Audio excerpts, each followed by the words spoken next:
Nire izena Oiane Barrategi da eta Euskal Herriko Unibertsitateko irakasle eta ikerlaria naiz, eta baita Gizel ikerkuntza taldeko kidea. Ingenieritza elektrikoa dago guztiaren funtzean, energia berriztagarrien funtzean. Azkenean, energia iturri primario bat hartzen ari gara eta energia elektrikoan eraldatzen dugu.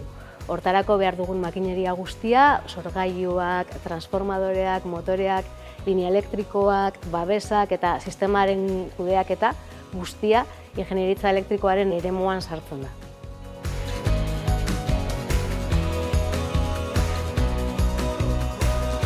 Itsasoan dauden offshore aerosorgailuak egon daitezke bai plataforma flotagarrietan, ala lurrera finkatuta dauden plataformetan. Itsasoaren sakonera ez bada handia, orduan finka daitezke lurrera, 50 metro ingurukoa bada, edo hortik pasatzen ez bada, baina sakona bada, hemen bezala daukagula sakontasun handiko itsasoa, kasu horietan azpiegitura flotagarriak erabili behar dira. Behin ja hori jarrita, aerosorgailuaren tamaina handiari estabilitatea eta flotagarritasuna eman behar dio, aerosorgailuak milaka tona eta altuera handiak dituzte, iaia Eiffel Dorrea bezain altuak izan daitezke, eta behin jarrita, teknologia berdintsua da bi kasuetan, haizearen energia itsasoan oso ona da, mugarik ez daukalako, orduan abiadura handiak hartzen ditu eta gainera konstantea da. Orduan, behin turbina eolikoa mugitzen denean, hori ja gure sorgailu elektrikoarekin alderazi edo eraldatu dezakegu energia elektrikora, kable baten bidez lurrera eraman eta gure sisteman injektatu.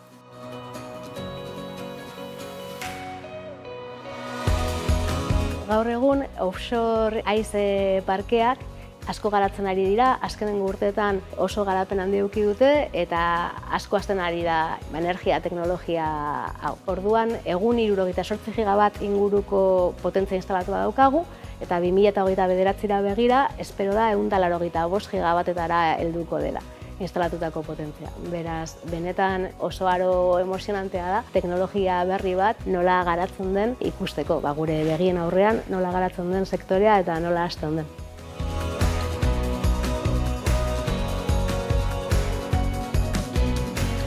Gaur egun potentzia sistema elektrikoa aldatzen ari da, erabat aldatzen ari da, eta sare adimenduetarantz goaz, smart grid deitzen diren sareetara. Sare hauetan, energia elkartrukea edukiko dugu, baina hortaz gain informazio elkartruke bidirekzionala egongo da. Orduan, sare hauek edukiko dute monitorizazio eta kontrol sistema aurreratuak, informazio elkartruke bidirekzionala eta beraz hau guztia kudeatzeko inteligentzia artifiziala erabiliko da, eta baita integratuko dituzte bai energia berriztagarriak eta baita biltegiratze sistema.